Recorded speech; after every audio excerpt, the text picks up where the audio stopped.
Vocês ouvirão falar de guerras e rumores de guerras, mas não tenham medo. É necessário que tais coisas aconteçam, mas ainda não é o fim. Nação se levantará contra nação e reino contra reino.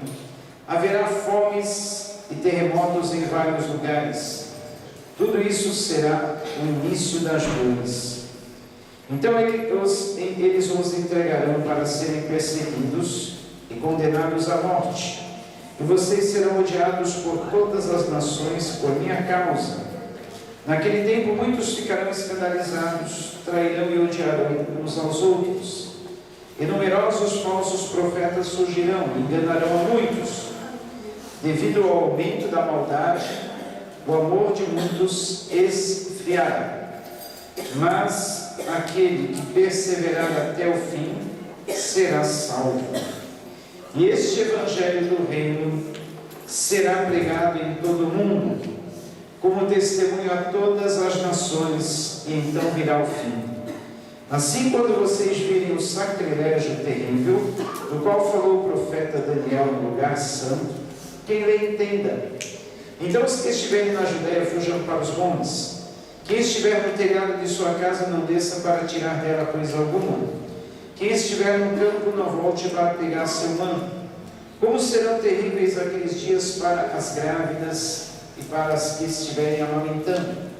Olhem para que a fuga de vocês não aconteça no inverno nem no sábado, porque haverá então grande tribulação como nunca houve desde o princípio do mundo até agora, nem jamais haverá.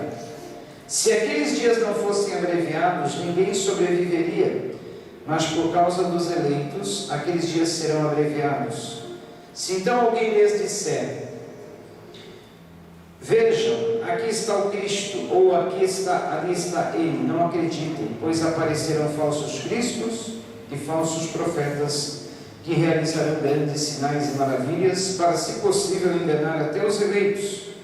Vejam que eu os avisei antecipadamente. Assim, se alguém lhes disser: ele está lá no deserto, ou não saiam, ou ali está ele dentro da casa, não acreditem, porque assim como o relâmpago sai do oriente e se mostra no ocidente, assim será a vinda do Filho do Homem. Onde houver um cadáver, aí se ajuntarão os abutres. Imediatamente após a tribulação daqueles dias, o sol escurecerá e a lua não dará sua luz. As estrelas cairão do céu e os poderes celestes serão abalados. Então aparecerá no céu o sinal do Filho do Homem, e todas as nações da terra se lamentarão, e verão o Filho do Homem vindo nas nuvens do céu com poder e grande glória. E ele enviará os seus anjos com grande som de trombeta, e estes reunirão seus eleitos dos quatro ventos, de uma a outra extremidade dos céus. Aprendam a lição da figueira. Quando seus ramos se removem e as folhas começam a brotar, vocês sabem que o verão está próximo. Assim também, quando virem todas estas coisas, saibam que ele está próximo às portas. Eu lhes asseguro que não passará esta geração, até que todas estas coisas aconteçam. Os céus e a terra passarão, mas as minhas palavras jamais passarão. Senhor, que a Tua palavra, que é poderosa, soberana, a Tua palavra que é infalível e eficaz, ela possa falar aos nossos corações nesta noite, de acordo com cada necessidade. Fala, Senhor. Usa este vaso, Pai, que a glória seja Tua, Pai, e anulado seja eu, Pai. Em nome de Jesus. Amém. Amém. Essas palavras do Senhor Jesus, que são um alerta para nós, falando a respeito da sua vinda, terminam com uma declaração que é bem enfática: os céus e a terra passarão, mas as minhas palavras jamais passarão. Amém? Essas escrituras sagradas, que tantos combatem, que tantos pelejam contra, quantas e quantas vezes a Bíblia Sagrada, ela já tentou ser já tentaram destruí-la. Houve épocas em que muitas Bíblias foram queimadas, muitas, mas o texto sagrado, ele se preserva até hoje. Um texto que foi escrito durante 1500 anos, por cerca de 40 autores diferentes, diversas nacionalidades, diversas classes, categorias sociais, diversas profissões, enfim, homens, mulheres, reis, agricultores, boiadeiros, profetas, homens de várias classes, de vários tipos de pessoas escreveram este livro. 1500 anos. Se nós fôssemos contar o período de escrita da Bíblia, durante esses 1500 anos que ela foi escrita, o período que se passou depois de escrita até aqui, nós sabemos que lá por volta do primeiro século da era cristã, depois do primeiro século da era cristã, os livros da Bíblia, eles foram selecionados. Havia muitos outros livros que não foram considerados inspirados, por isso que eles não figuram aqui dentro do cânon das Escrituras. Os 66 livros considerados inspirados são esses que nós temos na Bíblia. Então, se nós formos contar do primeiro e segundo século da nossa era, a formação da Bíblia, até os dias de hoje, nós temos aí por volta de uns 2000 anos. Nós estamos no ano 2015, né? Então se passaram aí 2000 anos. Se nós contarmos mais 1500 anos, que são o período que levou a Bíblia a ser escrita, nós temos aí um período de mais de 3500 anos. Durante todo esse tempo, essas escrituras foram conservadas, porque o Senhor Jesus Cristo, ele foi enfático nesse versículo, nessa palavra, dizendo: olha, os céus e a terra vão passar, mas as minhas palavras jamais passarão. Quantas e quantas tentativas foram feitas de se acabar com esse livro? E como se não bastasse, todas as tentativas de acabar com esse livro que foram feitas durante toda a história de existência desse livro, ainda hoje alguns atrevidos, eles se atrevem a querer destruir as palavras do Senhor. Há poucos dias, né? Eu vou chamar de maluco, um maluco que ele figura entre os deputados desta digna nação. Ele cismou que alguns textos da Bíblia têm que ser tirados. Eu dei risada quando eu li isso. Atrevido, mas tu é atrevido, bichinho, né? Ele cismou que alguns textos da Bíblia têm que ser tirados porque vão contra a sua ideologia, né? Vocês sabem de que eu estou falando. Então ele defende uma ideologia e ele quer que as pessoas engulam de todos os jeitos a sua ideologia, a sua forma de pensar. Aliás, nessa nação, todos têm livre pensamento, todos têm liberdade de escolha, inclusive de escolher a sua opção sexual. Só que tem um grupo na sociedade que quer impor a sua opção sexual para todo mundo. E eles querem, inclusive, que alguns textos da Bíblia sejam retirados, porque falam contra a sua opção sexual, que diante da Bíblia é um pecado, é um erro. Deus não aprova. Nós falamos domingo passado sobre Sodoma e Gomorra. Sodoma e Gomorra foram duas cidades que foram destruídas no início da civilização, e a Bíblia diz que os homens de Sodoma eram profundamente maus, e faziam coisas que Deus não se agradava. Entre essas coisas que Deus não se agradava que esses homens faziam, está o pecado da sodomia. E o pecado da sodomia nada mais é do que o pecado que esses camaradas estão praticando hoje. Hoje em dia, querem mudar o conceito de família. Família na Constituição é um homem e uma mulher que se unem para daí gerarem filhos e formarem uma família. Eles querem mudar o texto da Constituição, querem colocar uma brecha onde se diz que a família pode ser formada também por um homem mais um homem, ou por uma mulher mais uma mulher. E aí eles podem adotar filhos indo totalmente contra a palavra de Deus. Então esse camarada, ele sugeriu que alguns textos da Bíblia fossem retirados. Mas a palavra do Senhor diz: os céus e a terra passarão, mas as minhas palavras jamais passarão. Tem outro. Assim como a palavra de Deus escrita, a Bíblia, esse livro, jamais passará, jamais se acabará, nunca poderá ser apagado, destruído, nunca. Tem outra coisa, eu vou mais além. Poderiam até, queimar todas as Bíblias que existem, não faria diferença, sabe por quê?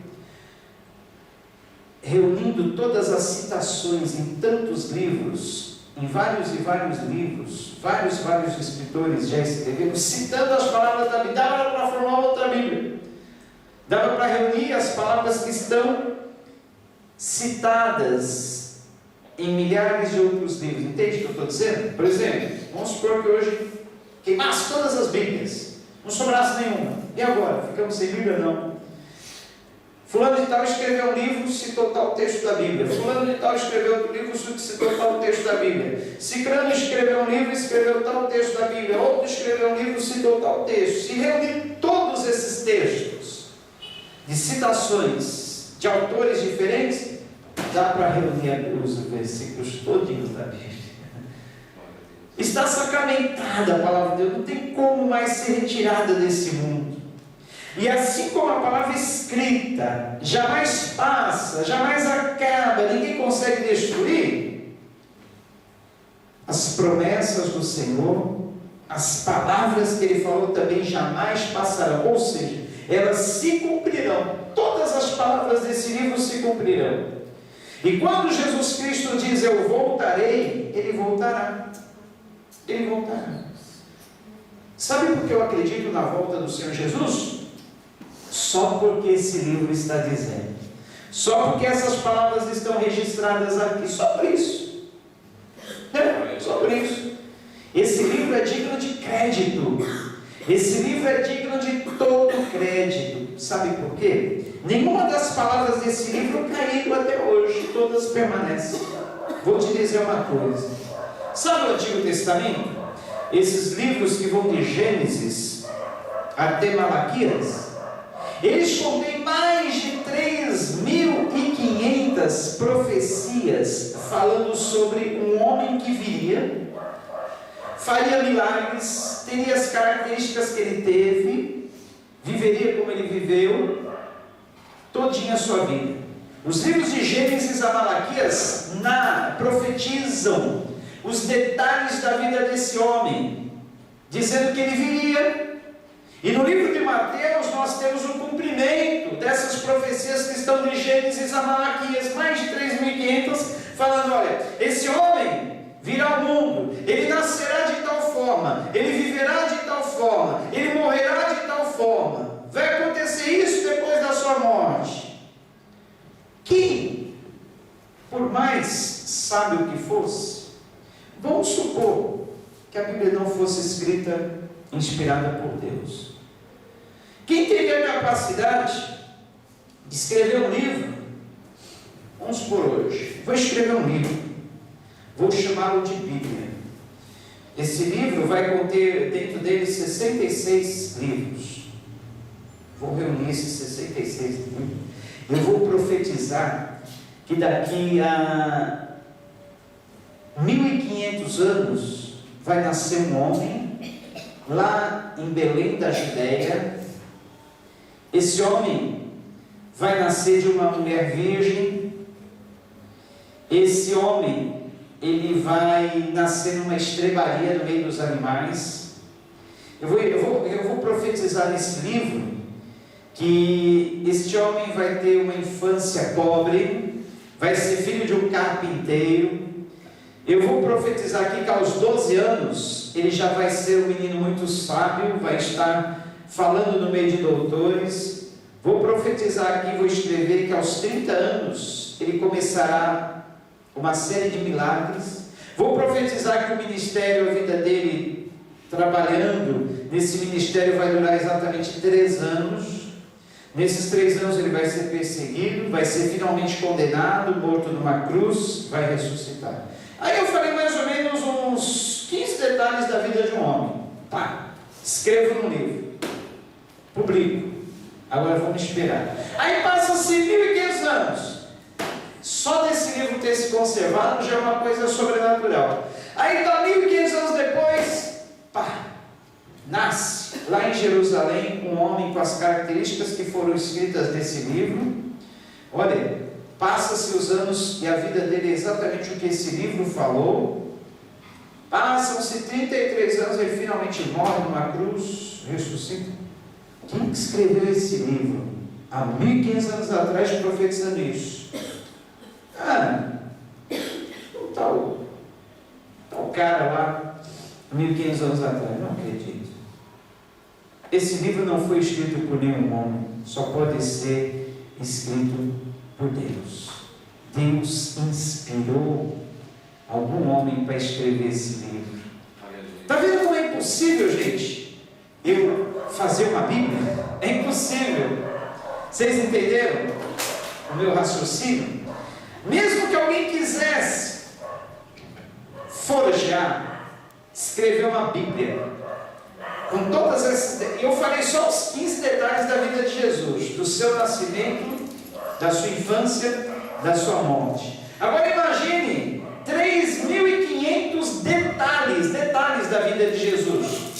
Até o fato que ele entraria em Jerusalém montado num jumento, até o fato que ele entraria no templo e quebraria tudo, até o fato que na cruz lhe ofereceria uma esponja embebida em vinagre. Tudo isso foi profetizado. Mais de 3.500 profecias. 1.500 anos antes dele vir ao mundo. E se cumpriram. Agora, não é digno de crédito esse livro? É digno de todo crédito. E eu só falei das profecias do Antigo Testamento. Agora, e se eu dissesse que até hoje os manuscritos originais contendo palavras da Bíblia mais antigos já encontrados até hoje, de todos os manuscritos de livros antigos encontrados até hoje, a Bíblia é bem disparada, é o que mais tem manuscritos, é o livro que mais tem manuscritos antigos até hoje. E se eu disser mais alguma coisa? Que provas científicas, geológicas, que esse livro aqui realmente ele tem todos esses anos, todos eles já foram encontradas e comprovadas. Eu poderia falar ainda muito mais. Muito mais. E se eu falar que esse homem que veio há 2.000 anos, mais de 2.000 anos atrás, nasceu nesse mundo, dividiu o calendário, que a vinda dele a esse mundo é comprovada pela ciência, é comprovada por todos os meios possíveis que existem. Houve um homem que veio a esse mundo há mais de 2.000 anos atrás, 2.015 anos atrás, para ser mais exato, e chamava-se Jesus. A ciência comprova. Todas as pesquisas, humanamente falando, comprovam. Ele mudou, ele dividiu o calendário. No calendário nós não contamos antes de Cristo, depois de Cristo. Nós estamos no ano 2015, depois de Cristo.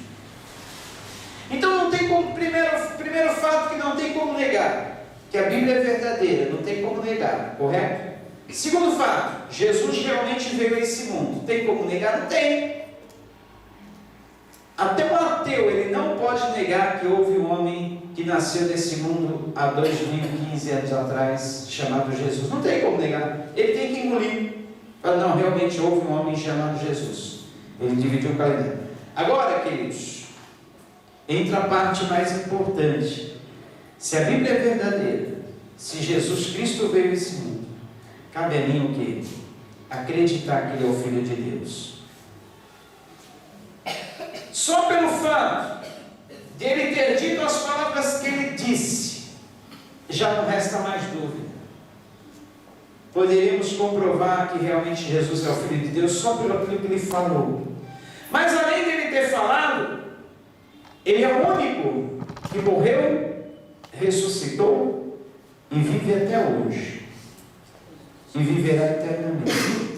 Nenhum outro na história conseguiu esse feito: morrer, ressuscitar e continuar vivo.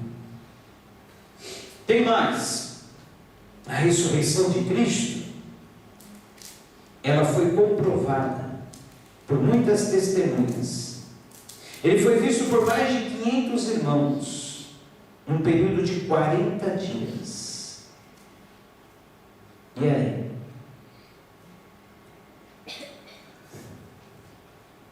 Todos os fatos comprovam a existência de Jesus. Tudo prova que ele é o Filho de Deus.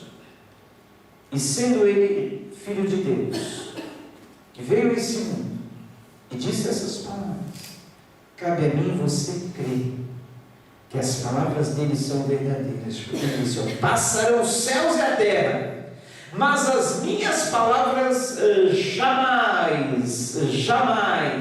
jamais passarão. Se as palavras do Senhor são verdadeiras e jamais passarão, ele disse que voltará e ele voltará. Ele voltará. Agora pergunta: o que falta, pastor, para Jesus voltar? Nada. Esse capítulo 24, que já está mais do que lido por nós já lemos aqui dezenas e dezenas de vezes, fala de alguns sinais. Por exemplo, guerras. Pastor, tenha dó. Guerras existem desde que o homem é homem, desde que o pecado entrou no mundo. Vem falar de guerras como sinais da volta de Cristo, mas espera lá. Jesus Cristo falou que haveria um aumento significativo das guerras e rumores de guerras. E cientistas comprovaram que o século passado foi o século que mais houve guerras em toda a história da humanidade. Se somar as guerras acontecidas no século passado com todas as guerras acontecidas desde o início da humanidade até hoje, esse último século, e para ser mais exato, os últimos 20 anos, são os que mais guerras aconteceram. Tá bom? Vamos falar ainda sobre aumento da criminalidade e violência, e até mesmo a falta do amor, que é causa de tudo isso.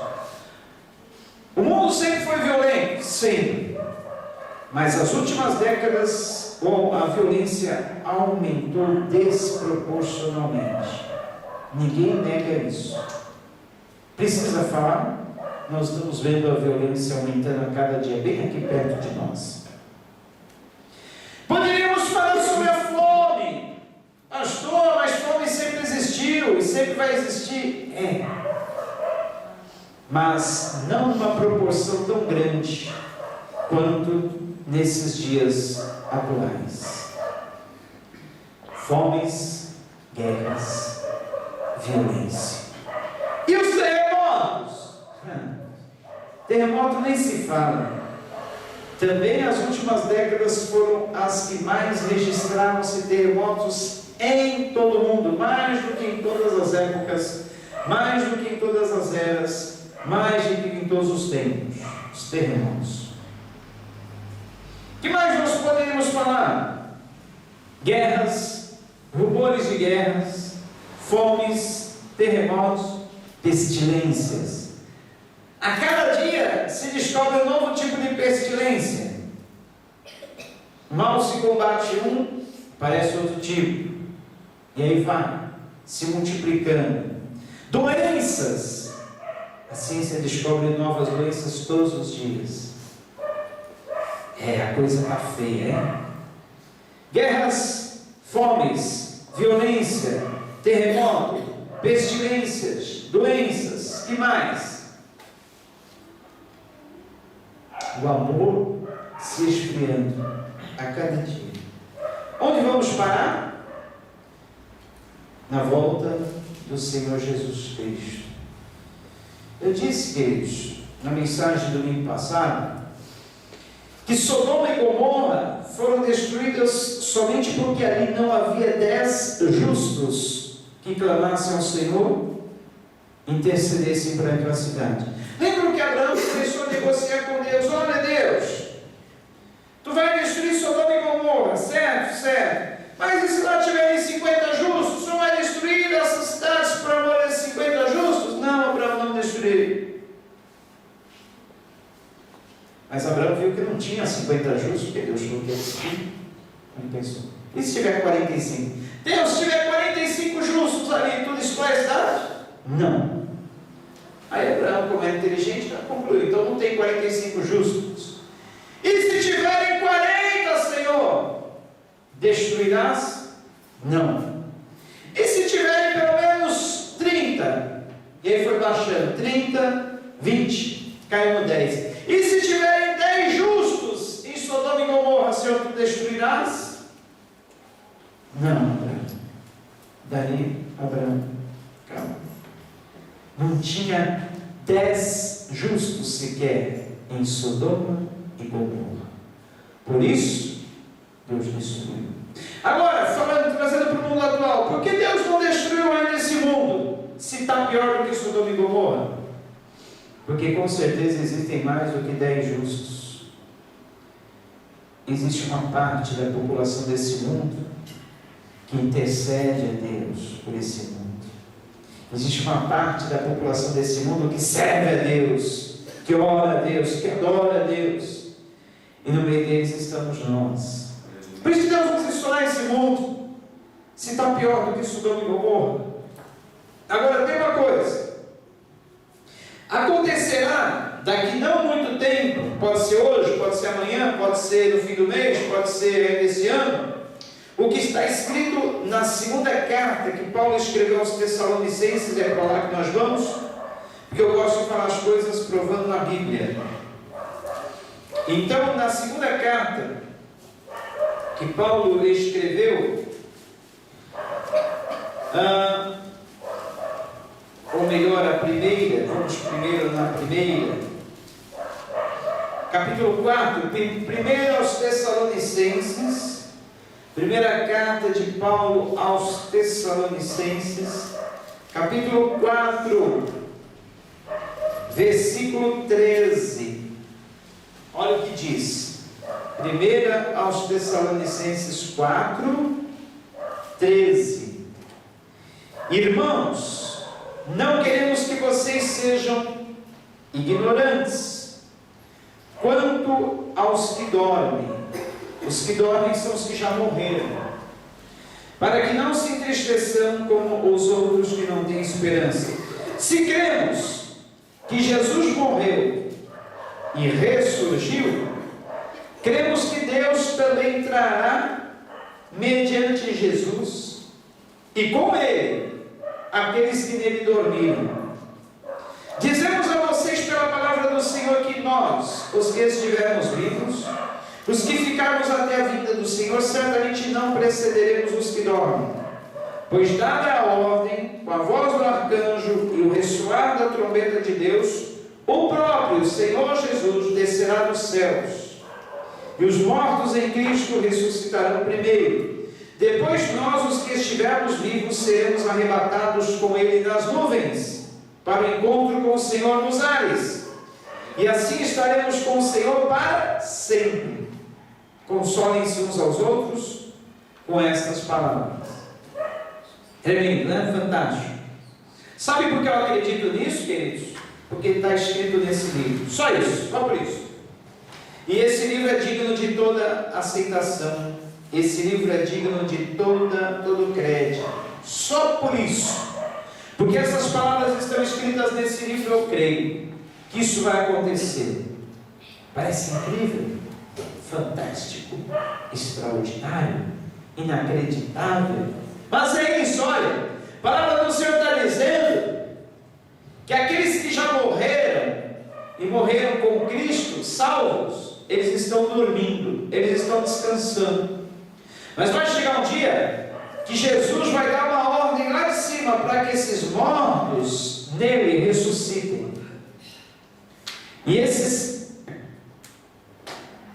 mortos num novo corpo, um corpo glorificado, que não é esse corpo que nós temos, mas é um corpo que ultrapassa todas as barreiras que esse corpo aqui conhece. É um corpo glorificado, que não tem barreiras, que não tem dificuldade, pode flutuar, pode subir, pode atravessar a parede, pode...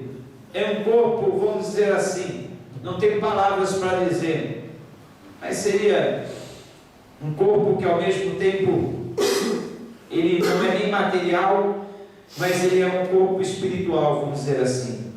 Esse novo corpo que os mortos vão ganhar, que vai dar a eles capacidade para subir e se encontrar com Deus, com Jesus, nós também ganharemos.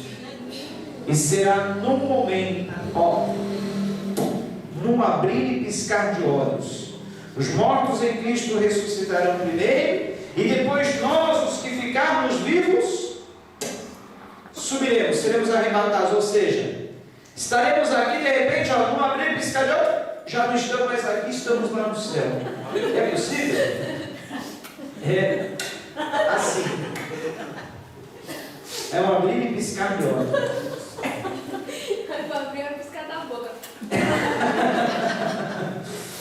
Só para dar um efeito, né? Então, gente, parece absurdo, fantástico, extraordinário. Queridos, esse livro merece tanto crédito, que o que estiver escrito nele eu acredito, ou o que estivesse escrito nele eu acreditaria. Depois de tudo isso que eu falei que a Bíblia é, como ela foi formada, quanto tempo, como ela foi combatida, ela existe até hoje, como foram profetizados, detalhes e acertos, todos os acertos dela só tem acerto.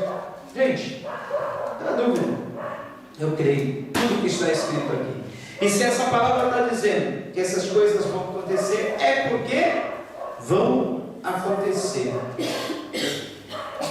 E aí, queridos, nós, sendo arrancados daqui, os justos, que clamam a Deus, que servem a Deus, esse mundo não vai ter mais impedimento para ser destruído. Se o que impede hoje esse mundo de ser destruído é a nossa presença, quando nós formos arrancados daqui, aí então sobrevirá a destruição.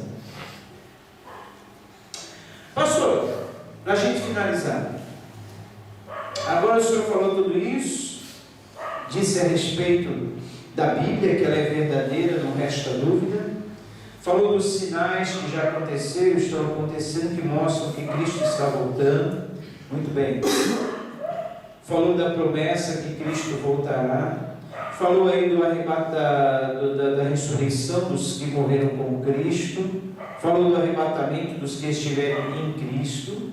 E falou da destruição que haverá nesse mundo depois que nós formos arrancados daqui. E naquele dia vai ter muita gente que não acredita nisso, que hoje não acredita, se lamentando. Por que eu não acreditei nisso antes? Essa palavra me foi dita, E cada detalhe da nossa vida está sendo escrito diante de Deus. Ninguém vai poder chegar naquele dia e dizer, Senhor, mas eu não sabia. Ninguém me falou. Dia tal, hora tal. Você esteve numa igreja e você recebeu essa palavra. Dia tal, hora tal, você estava na rua, alguém te encontrou, te deu um folheto dizendo, olha, Jesus vai voltar, te prepara. Você não pode dizer que está expulso. Você foi avisado. Senhor, por que eu não acreditei? Por que eu não acreditei? Gente, agora, concluindo tudo isso, Jesus voltará, os que morreram com Cristo ressuscitarão, os que estiverem em Cristo serão arrebatados. Os que ficarem nesse mundo sofrerão destruição. O que cabe a nós? Escolher. É uma escolha. No ano passado nós pregamos sobre escolhas. Deus deu livre-arbítrio a cada homem, para cada homem escolher o seu caminho. O que Ele quer? Deus não pega a gente assim e força, olha, vem cá, você vai ser salvo, você vai andar nesse caminho, você vai ter que ser assim. Não, Deus não faz isso. Deus deixa a gente escolher, tem dois caminhos. Um é estreito, é difícil de andar nele, mas te livra de cair no abismo e te leva para um paraíso. O outro é um caminho largo, cheio de facilidade, você anda dentro do jeito que você quer, com o que você tiver, da forma como você é. Tem muitas facilidades. Só que lá na frente tem um abismo, um buraco que você vai cair direto lá. O que você prefere? E aí, o que nós responderíamos? Qual a nossa resposta? O caminho estreito, com muitas dificuldades, difícil de andar nele, mas que conduz ao paraíso. O caminho largo, espaçoso, tranquilo, muitos atrativos, só que conduz a um abismo. Cabe a nós escolhermos. Cabe a nós escolhermos. Finalmente, para concluir, o próprio apóstolo Paulo, nessa carta que ele escreveu aos Tessalonicenses, olha o que diz aí.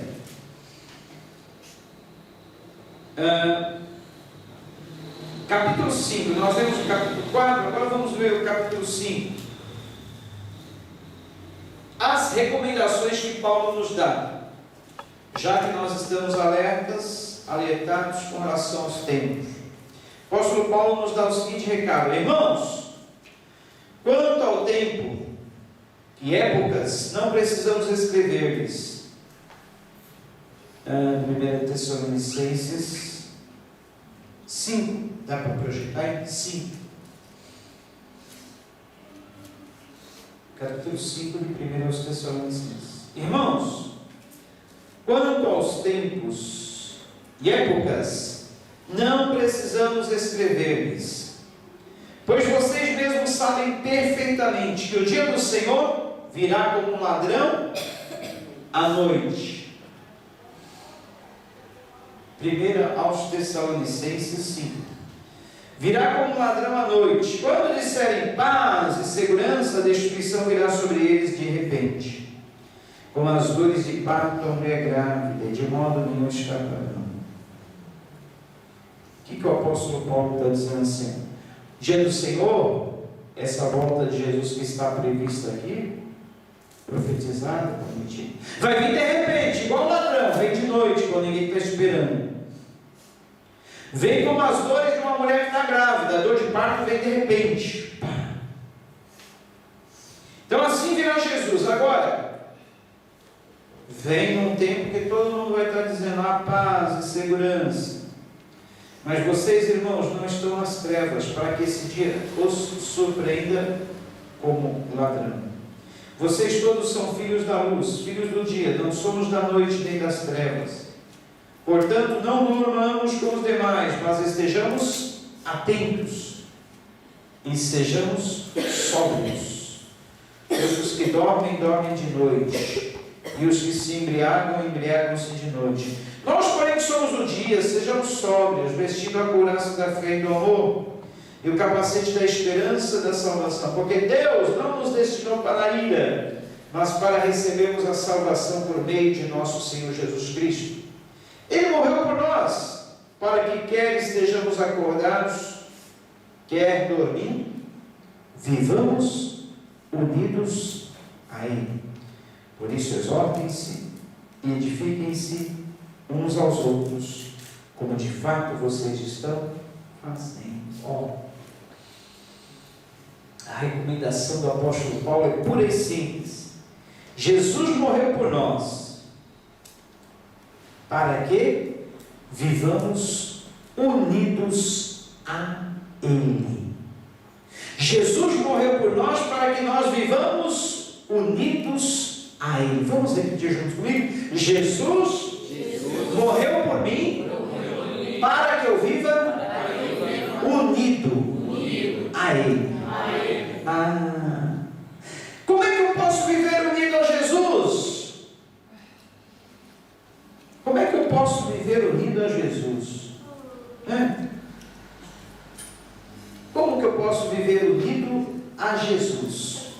Já pensaram nisso? Se Deus quer que nós vivamos unidos a Jesus, como pode ser isso? Como eu sei que se eu estou vivendo unido a Jesus? João capítulo 15, vamos lá para João capítulo 15, está terminar, você vai entender bem aqui o que é viver unido a Jesus. João capítulo 15. João 15. O que é viver unido a Jesus? Olha só. Agora você vai entender o que é viver unido a Jesus. Se essa é a condição para que nós sejamos salvos, viver unido a Jesus, vamos ver o que é viver unido a Jesus.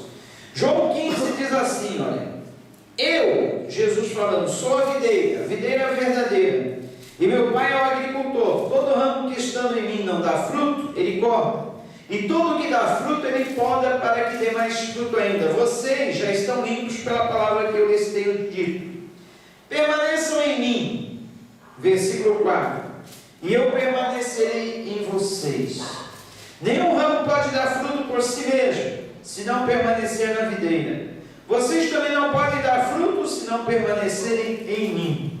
Eu sou a videira, vocês são os ramos. Se alguém permanecer em mim, e eu nele, esse dará muito fruto, pois sem mim vocês não podem fazer coisa alguma. Se alguém não permanecer em mim, será como o ramo que é jogado fora e seca. Tais ramos são apanhados, lançados no fogo e queimados.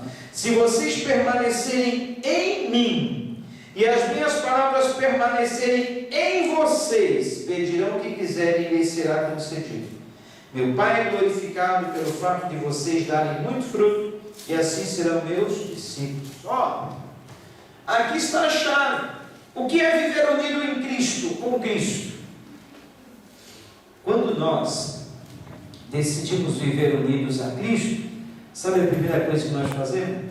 Jesus, eu recebo a Ti no meu coração.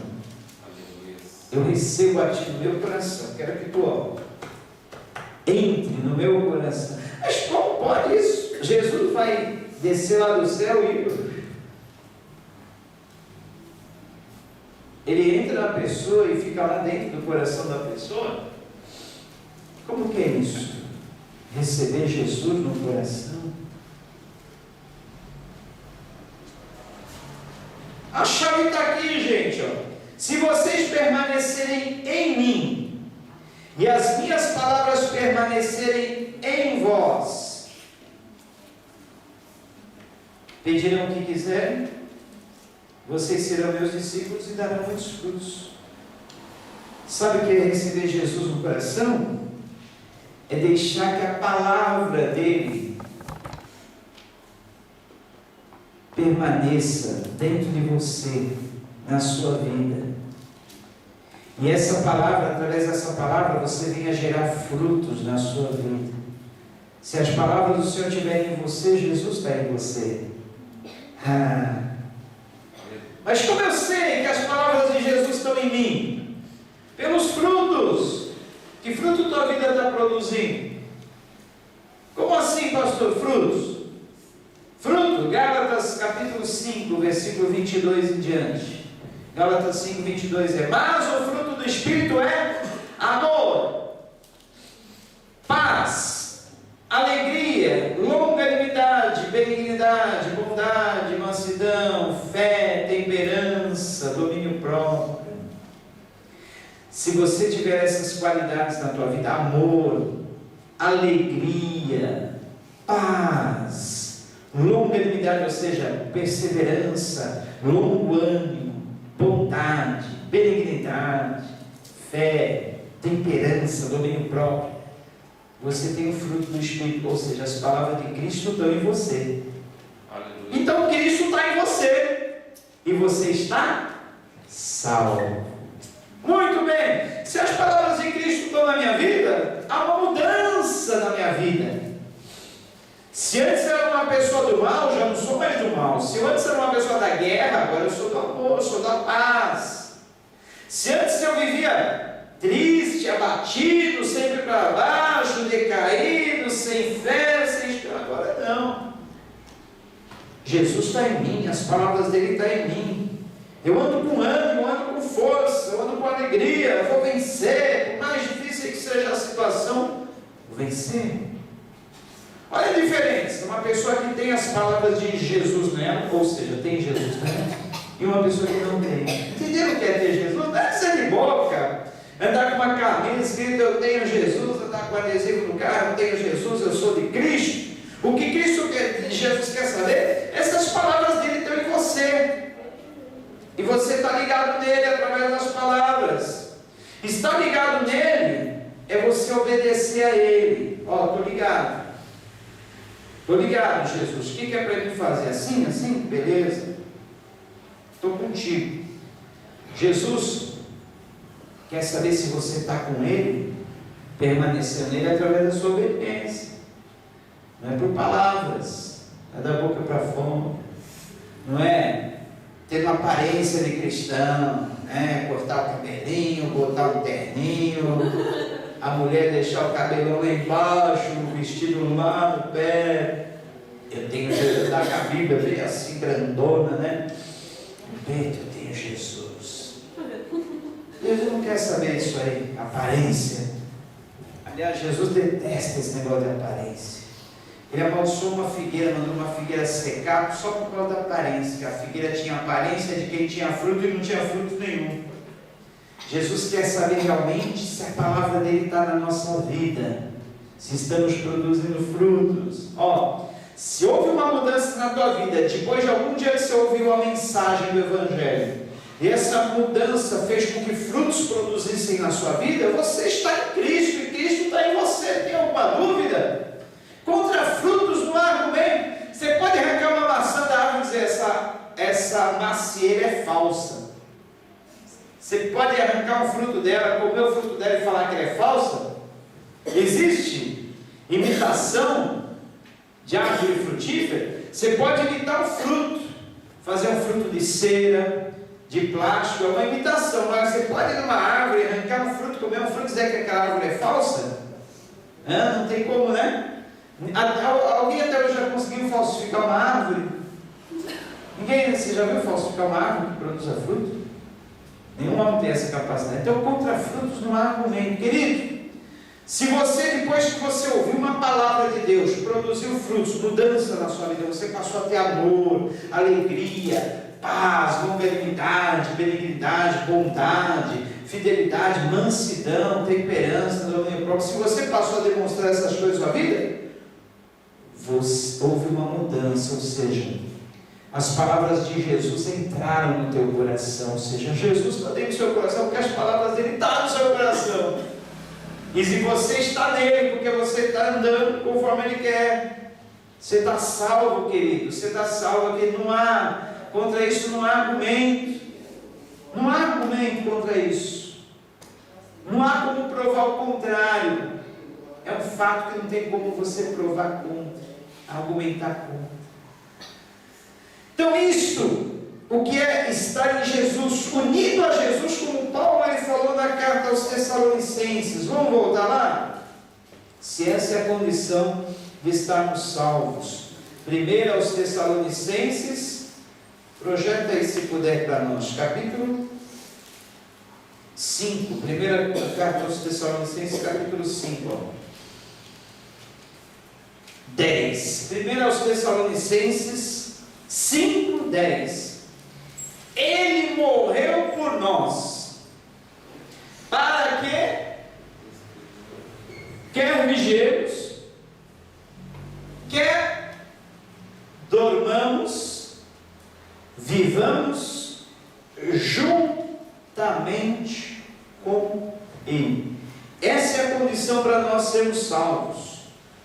Vivemos juntamente a Ele ou unidos a Ele. Sabe por quê, queridos? Quando acontecer esse arrebatamento que eu falei aqui, só vai subir para o céu quem estiver em Cristo, ou com as palavras de Cristo na sua vida, porque o arrebatamento vai ser como um magnetismo. Nós vamos ser atraídos a Jesus, assim, arrancados dele, pela atração. E só vai quem estiver unido a Ele. E para estarmos unidos a Ele, temos que estar com as palavras dele na nossa vida. Não tem outro caminho, não tem outro jeito. Curve sua cabeça e ore comigo.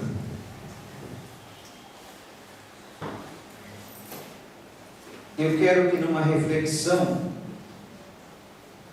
você pergunte a Deus. É você e Deus agora. Pergunte a Deus se realmente as palavras de Jesus estão em você. E você está nele. Se essa é a condição para ser salvo, pergunte: Jesus, tuas palavras estão em mim, eu estou em ti? Como está a minha vida? Como eu posso saber, Jesus?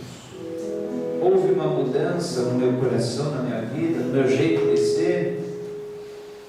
Eu preciso saber, porque disso depende a minha salvação. Não deixe que eu fique enganado, Senhor. Eu quero que as tuas palavras estejam em mim e eu esteja em ti. Para que esse dia que foi falado hoje não me pegue de surpresa, não me pegue desprevenido. Viva eu em ti, tu viva em mim, Senhor, para que assim eu possa produzir frutos e contra esses frutos não haja argumento contrário. Purifica a minha vida, Senhor, limpa a minha vida, dá que eu possa obedecer-te em toda e qualquer circunstância.